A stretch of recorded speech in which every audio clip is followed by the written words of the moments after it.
Let's get it. What's going on? And thank you for logging into Israel's Movie Reviews. And today we're going to be discussing none other than Fast X. This movie did what it needed to do. Fast X to me had a job to deliver, and that was to deliver an action movie that has nothing but great action, riddled with impossible situations and impossible stunts. This is a part of the allure, right, of the franchise that's been driving this force that has led us to about 11 movies, including a spinoff. And I've been following these films since I was in junior high school. And at first, I remember I have all the movies. If you want to go back and check them out, I did review all of them up to now. And, a lot of people complain about the movies, man, especially the last film when they going out of space. Yeah, that kind of pissed me off because it took, even though these movies aren't realistic at any point because people come back to life, the stunts and how these people just get out without a scratch is impossible.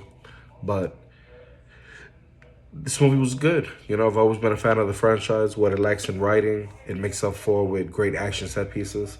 So that right there is saying a lot, But this movie does go without its, it does go without its flaws, major ones at that. They're the type of issues that somewhat of get passed up because of the type of movie that they're in. In fact, the flaws help kind of make the movie fun. It kind of it's kind of counterintuitive in a way.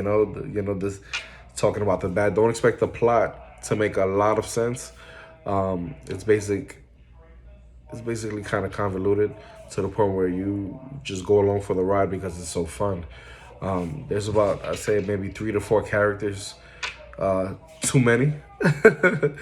uh, and at least 20 minutes worth of runtime that can be kind of cut off. But I think they did a great job with kind of equaling the time spent with each character. It was really fun to see all 1,000 characters on screen at the same time. But the time we spent with these characters kind of drags a little bit. What works to me was the comedy, obviously, aside the action, and it's memorable villain. Yes, the Fast and the Furious is definitely one of those franchises that lack villains. They do have a few good villains in the 11 movies they have, but I think Jason Momoa was perfectly balanced, being goofy but also being very fearful. He gives his kind of Joker performance in this. Although it's not a comedy, you do laugh a lot. What's not natural is the laws of gravity and technology, obviously, in this film. The action scenes happen to play out like a video game, man, in this movie, just like in the previous movies. So when a bomb makes its way through Rome, barreling its way through a million obstacles, we appreciate its ridiculousness that too many movies can provide. If this were a script for most action movies nowadays, trust me, this would result in a much, much lower rating. But I think Fast X had a script where they purposely kind of want to make it, I'm not going to say bad, atrocious, but on the lower level of the spectrum because it just has these ridiculous action sets. I think Fast X was obviously better than F9.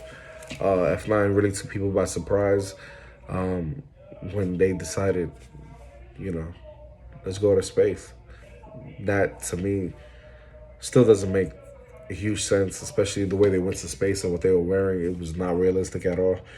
But I think Fast X has everything a fan of the franchise wants, which is a good plot. It had these great action sequences.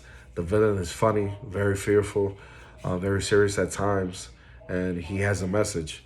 But Jason Momoa, to me, is an outstanding actor. He's become a very outstanding actor. I remember his days back in Baywatch, and for him to steal the show in a Fast and Furious movie, I think was grade A.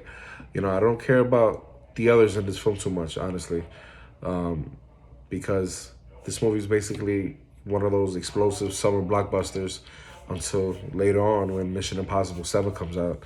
And this is one of the best Fast, I think, movies we've gotten in a while. You know, I love the way they brought back the Fast Five elements to this film without spoiling too much. I think that Vin Diesel should definitely release the next part as soon as possible. Probably maybe in 2024, mid 2024, because this is going to be an epic conclusion to an epic saga. If they ever decide to finally end the franchise. But kudos to, Alan Richardson. I think it was very cool bringing in Brie Larson, slaying and playing a bad. You know what? I think when you watch this movie, it's gonna blow your mind. Also, I love Charlize Theron in this. She has a particular scene with Michelle Rodriguez that was badass. I think we've been waiting for this for a long time, and this movie has two, not post-credit scenes, but has two appearances from the most unlikely characters. And I think those appearances, although, people are gonna speculate and people are gonna post it and spoil it online, but I'm not gonna spoil it here on my page.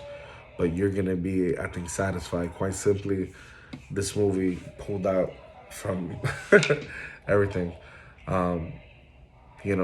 Fast 9 was, to me, lackluster, but this one, I think, brings it back. You know what I mean? I think it was great from beginning to end. At this point of the franchise, you know exactly what you're getting with a new Fast and Furious film, obviously. The previous film, I think, will be reconned in some way eventually because it was that bad, highly convoluted. The family dynamic will get even larger eventually towards the next film. And I think the whole thing will act as it should. I think Fast X, to me, improves and is probably going to fix a lot of the things that F9 didn't. And also the Dominique's kid in this film was badass. The only thing is I questioned, but then again, it's a Fast and the Furious movie. There's things that the son does in this film that don't even get talked about, don't even get mentioned. It gets overlooked. And I'm like, huh?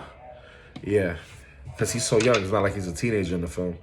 But like I said, definitely pretty enjoyable. It's an action romper. If you don't have more than 2 or 3 brain cells to rub together, that's all right, because this movie, I hate the term shut off your brain, because you don't want to shut off your brain. It does have elements here where you want to think and you want to assume and you want to try to imagine where it's going to go. And you never know. Who would have thought that Fast X would pick up literally after the events of Fast 9, but the plot characters would springboard from Fast 5. Inserting Jason Momoa and Brie Larson, and continuing Paul Walker's legacy and presuming that he's still alive in this franchise are beyond me. But at the end of the day, it's a Fast film, man. So definitely go check this out. I gave this movie an 8 out of 10, and that's being nice. But definitely go check it out. I had a lot of fun with this. Let me know what you think. To the next one. Deuces.